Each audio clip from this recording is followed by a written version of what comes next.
$924 million. That's how much South Korea has agreed to pay the U.S. for stationing of American troops on the Korean Peninsula this year. It's up 8% from 2018. With the March 1st deadline looming to reach a compromise, the U.S. and China resumed trade talks in Beijing this week. The focus, intellectual property. Plus, a historic day for South Korea's judiciary system. Former Chief Supreme Court Justice Yang will be indicted today for a slew of wrongdoings during his time as the nation's most powerful judge. Our top story this morning, though, South Korea and the United States have signed an agreement on how they'll share the costs of stationing American troops on the peninsula this year. Their previous agreement expired back in December. The new deal took 10 rounds of negotiations to actually reach this point, and it will mean more defense spending by Seoul. Our Defense Ministry correspondent Park Ji-won starts us off. South Korea and the U.S. have finally reached an agreement on this year's defense cost-sharing deal, with Seoul's financial contribution for the stationing of some 28,000 American troops on the Korean Peninsula and $924 million. That's 8.2% more than Seoul contributed last year, reflecting a rise in South Korea's defense budget this year. The signing ceremony for the deal was held Sunday afternoon at the Foreign Ministry in Seoul by both countries' negotiators, Chang Won-sam and Timothy Betts. Washington's top negotiator Betts also met with South Korea's Foreign Minister Kang Kyung-hwa before signing the agreement. In their meeting, Kang said the allies were able to close the gap on the size of South Korea's contribution thanks to goodwill and trust. She also said she was glad that the protracted negotiations ended with a successful result. Betts also said the U.S. is pleased with the results, acknowledging Seoul's contribution to the alliance. From last March, the allies had 10 rounds of talks on the issue and dozens of working-level consultations. In those, the U.S. had asked South Korea to pay the cost of operating strategic assets, but Seoul said those do not fall under the original scope of the Allies' cost-sharing agreement, which are meant to mainly to pay for the salaries of South Koreans working at U.S. military bases in the country and costs related to facility construction and logistics. So the costs of strategic asset operations were not included in the final deal. The two sides had also difficulty on the final amount, as the Trump administration reportedly demanded an annual sum of around $1 billion when the negotiations were close to an end late last year. Also, the deal was originally going to be for 5 years, but the U.S. insisted on just 1 year. In the end, they struck a 1-year deal with no automatic extension. But a foreign ministry official in Seoul said the deal could be extended if the two sides agree. The signed agreement is called preliminary as of now, since it needs to be approved by South Korea's National Assembly. The U.S. does not require the approval from Congress. Park Ji-won, Arirang News. President Moon Jae-in is set to hold his weekly meeting with his top aides at the top office on this Monday. The highlight is likely to be his message on the upcoming North Korea-US summit, the second one that's scheduled for later this month. It's expected the South Korean leader will order his aides to do their part leading up to the high-stakes summit in Vietnam, especially after last week's working-level meeting between officials from Pyeongchang and Washington.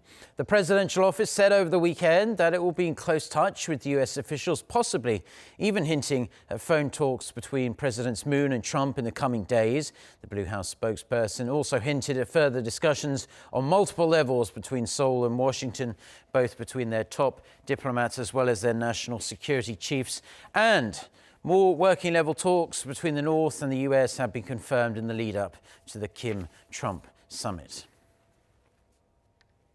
It was this time 3 years ago that a symbolic inter-Korean economic project, the Gaeseong Industrial Complex, shut down. For the first 2 years, it seemed highly unlikely the complex would ever reopen again, but with positive remarks from the leaders of the two Koreas and the upcoming second North Korea-US summit, there is fresh hope the complex may be able to open again within this year. Oh Jung-hee tells us more. In 2004, an ambitious inter-Korean economic project kicked off under the name of Gaeseong Industrial Complex. Pursuing co-prosperity on the Korean peninsula, the project aimed to integrate South Korea's capitals and technology and North Korea's land and labor. But after Pyeongchang conducted its fourth nuclear test in early 2016, the years-long project came to an indefinite suspension. Reopening the industrial park seemed impossible as the regime continued nuclear missile tests that triggered the international community to impose the strictest ever sanctions on North Korea.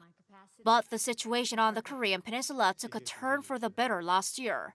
North Korean leader Kim Jong-un had 3 summits with President Moon Jae-in and 1 with President Trump. This year, hopes are high among Kaesong business owners that the joint industrial complex may soon be operational again. Park Nam-seo is one of them. After pulling out of the complex in 2016, he's been running a new factory in Gimpo, northwest of Seoul. With his assets left behind in Kaesong, it was not easy starting a new factory at a new location. But Park says it was inevitable as he couldn't afford losing his clients. I'll definitely go back to the complex once it reopens. What's great about the complex is that we can communicate with our workers using the same language as their North Koreans. They're also very intelligent and skillful. The complex has to reopen. It's the first ever inter-Korean economic community. It's a process of sharing what we have and achieving unification. For the last 3 years, Kaesong business owners have tried numerous times to visit the complex and check the assets they left behind. But their attempts all fell through.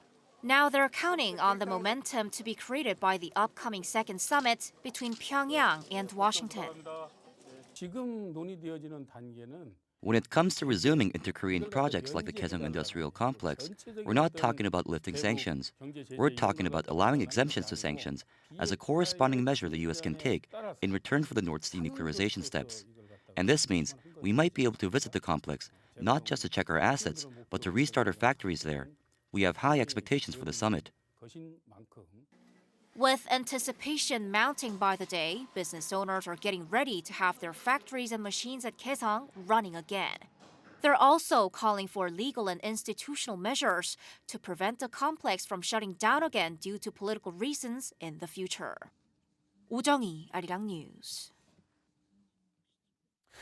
The United States is set to levy huge anti-dumping duties on South Korean oil pipelines. The Commerce Department's preliminary decision on the annual review procedure of South Korean pipes was disclosed late last week.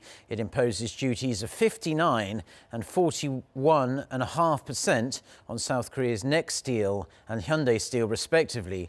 It represents an over 3-fold increase from duties previously levied on Korean oil pipelines. The Commerce Department said there's a, quote, particular market situation in South Korea that affects the production costs of oil pipelines.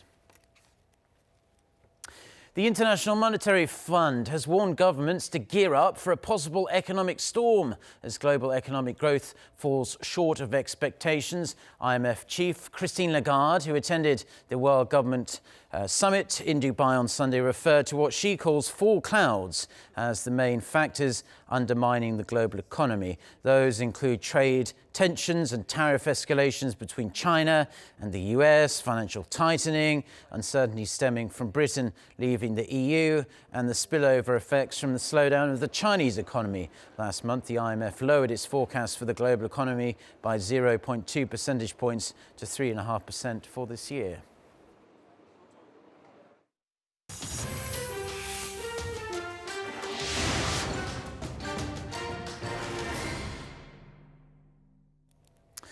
Now, a new round of trade talks between the United States and China begins in Beijing this week, with both sides hoping to reach a trade deal by the end of this month, because there is a deadline looming. For more on this and other news from around the world, let's turn to our Noah Aram. So, Aram, just walk us through what we might be able to expect. Well, Mark, working level talks will kick off later today. Higher principal level talks will take place Thursday and Friday with U.S. Trade Representative Robert Lighthizer and Treasury Secretary Steven Mnuchin in attendance. Investors will be looking to see if both sides can hammer out a trade deal before a March 1st deadline to avert higher U.S. tariffs on Chinese goods.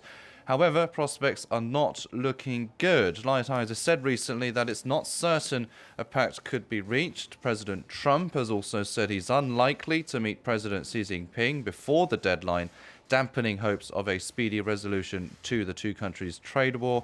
If a deal is not reached by the beginning of next month, then Washington is set to more than double tariffs on $200 billion worth of Chinese imports. U.S. officials have said March 1st is a hard deadline, but Trump has opened up the possibility of an extension if progress that he thought was being made. There are still many sticking points to iron out during this week's talks. U.S. negotiators will likely continue to urge China to make structural reforms and end what the U.S. claims to be unfair trade practices. These include accusations of intellectual property theft and forcing American companies to share their technology with Chinese firms. And of course, Beijing denies it engages in such practices. Tens of thousands of people gathered in the Spanish capital Madrid on Sunday to protest against a government plan aimed at easing tensions with Catalonia. They are opposed to Prime Minister Pedro Sanchez's proposal to hold talks with Catalan pro-independence parties. Catalan separatists, however, have rejected the offer for talks, saying they want a new independence vote. The rally was called by the opposition centre-right and far-right parties, which claim Madrid is betraying the Spanish people by caving to pressure from Catalan separatists. Demonstrators are also calling for an early election in an attempt to unseat the Prime Minister. US-backed forces in Syria have launched an attack against the last enclave held by the Islamic State group near the Iraqi border. Kurdish-led Syrian Democratic Forces moved in on the village of Baghouz over the weekend, but have been met with fierce resistance from ISIS militants. Some 20,000 civilians have been evacuated from the area as US-led coalition airstrikes and artillery fire pound those IS positions. Up to 600 jihadists are thought to be defending their last stronghold. At its peak, ISIS held parts of Iraq and Syria equivalent to the size of Portugal. A set of paintings attributed to Adolf Hitler have failed to sell at auction in Germany. The 5 watercolors were said to be from the Nazi dictator's early days as a struggling artist. The highest starting price at Saturday's auction in Nuremberg was 45,000 euros or $51,000. The auction house did not give a specific reason as to why the paintings failed to sell, but the high prices and lingering suspicions about their authenticity were thought to have scared off potential buyers. Nuremberg's mayor had also condemned the sale as being, quote, in bad taste.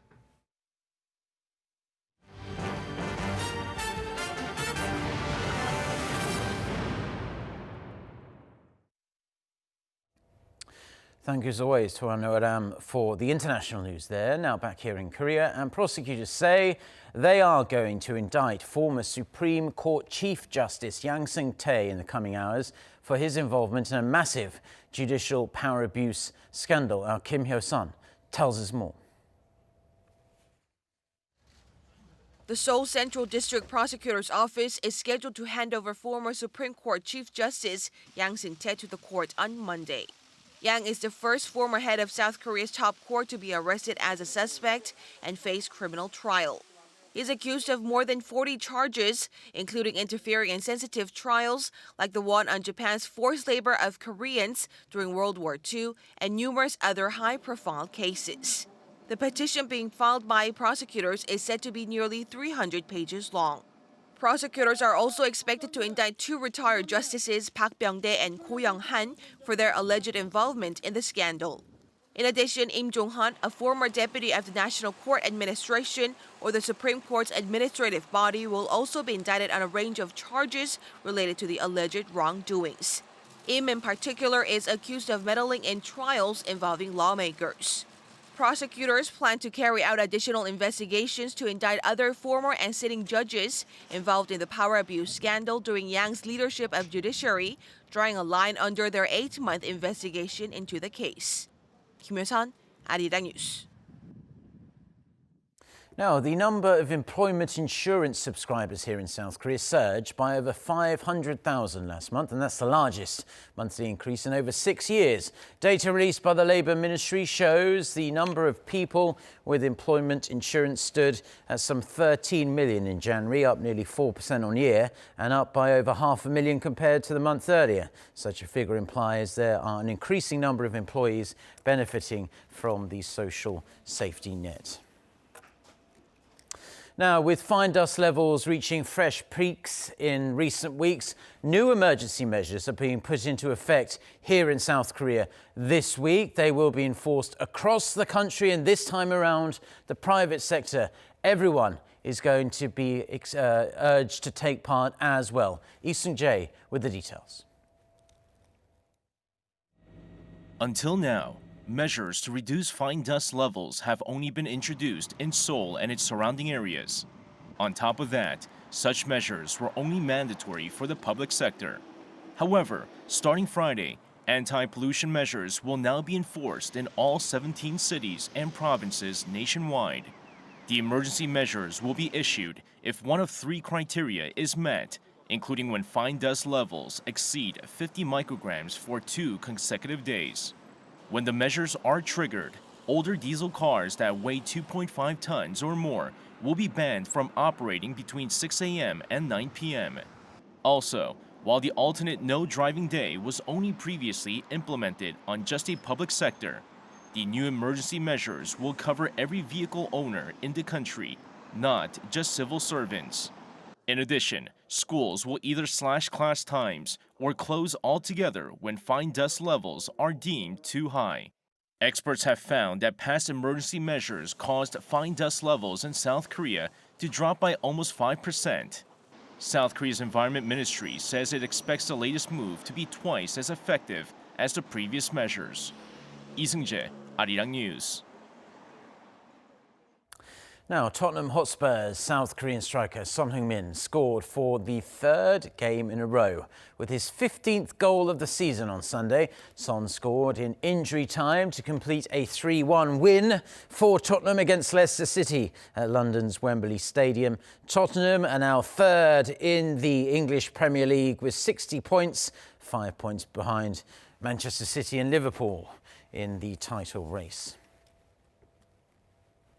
Now, with the 61st Grammy Awards taking place right about now in the United States, South Korean girl group Blackpink have made a successful debut in the United States, performing at the annual Music is Universal pre-Grammy brunch. Performing 2 songs at the private event, the group's performance was greeted with a standing ovation, with some star guests rushing to take some selfies with the group. It's the latest success for Blackpink, who recently made history as the first K-pop girl group to be invited to perform at the world-famous Coachella Music Festival.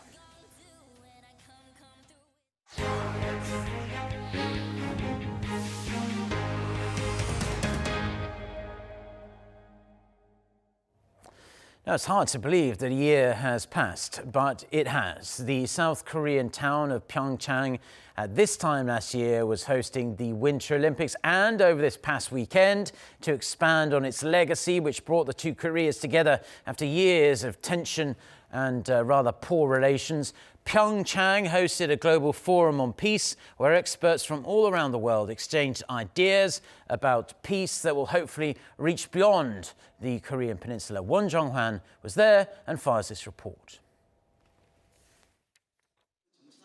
On day 2 of the forum, experts in the field are reviewing different cases from around the world and the prospects for peace. And until the forum ends on Monday, they'll be looking for ways to end confrontations and build a sustainable future together. At the Pyeongchang Global Peace Forum, there are more than 500 people from 50 countries and 200 organizations. It's divided into 6 substantive sessions in which participants can share their experiences and discuss common issues and challenges that will be part of the framework of next year's Pyeongchang Agenda for Peace 2030. The 6 sessions cover a range of global issues including disarmament, poverty, gender, and human rights. Each topic is covered in depth by experts in the field to come up with promising and long-standing agendas in the name of peace. One expert, who moderated one of the sessions, says this kind of forum will play a key role in structuring global policy for peace. A gathering like this forum is incredibly important because it gathers experts from civil society, from academia, from government across the region. And the way that they can inform the policymakers are very important. I know for sure that politicians listen to what comes out of dialogues and discussions like this. The 3-day global forum will end on Monday, drafting a framework that will eventually be adopted as the official Pyeongchang Agenda for Peace 2030 next year. 원정환, Arirang News, Pyeongchang. Now, celebrations for the first anniversary of the 2018 Pyeongchang Winter Olympics kicked off over the weekend with an opening ceremony of its own. It was a festive mood, as you'd imagine, with appearances by K-pop stars and Winter Olympic sports athletes as well. Kim Da-mi reports. Again, Pyeongchang. The official ceremony celebrating the first anniversary of the Pyeongchang 2018 Winter Olympics kicked off at the main Olympic Stadium in Pyeongchang City on Saturday. Under the slogan Passion, Peace and Prosperity, the venue of the opening and closing ceremonies last year was once again lit up with LED lights, symbolizing the historic place as a center for peace. Cultural events and performances including Pungmul, a type of traditional Korean music, set the mood. During the dub performance, people showed their hopes for peace and prosperity on the Korean peninsula by throwing some 700 dub balloons into the air. After the ceremony, the grand festival continued in Pyeongchang 2018's co-host city, Gangneung. The ice arena, where figure skating and speed skating events were held, welcomed thousands of visitors celebrating the special day. A huge concert with K-pop stars such as NCT 127 and Momoland, as well as winter sports stars like Olympic figure skating champion Kim Yeona, added to the festive mood, entertaining thousands of locals and foreign visitors.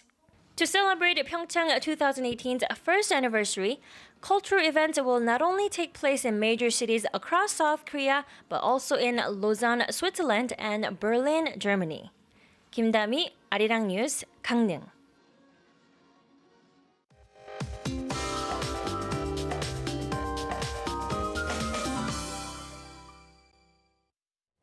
Good morning. It was another freezing cold morning, but what's expected to be the season's final cold snap should ease from this afternoon, but readings will hover below the seasonal norms for the day before climbing back to what we would normally have around this time of year by tomorrow. So let's take a closer look at today's daily highs first. Seoul will get up to 2 degrees Celsius this afternoon and mid-single digits for most parts of the country. And there will be mostly sunny skies along with clean air today. So enjoy the clean air while it's here as the weather warms up tomorrow, and it is very likely we'll see polluted air. Meanwhile, dry weather alerts remain in effect for most of the country, while a warning is still in place for here in the capital. So be sure to drink plenty of water to stay hydrated. And those of us in the capital area will have to wait until Friday to get relief from the dry weather, while temperatures will become a bit more bearable. That's Korea for you, and here's the international weather for viewers around the world.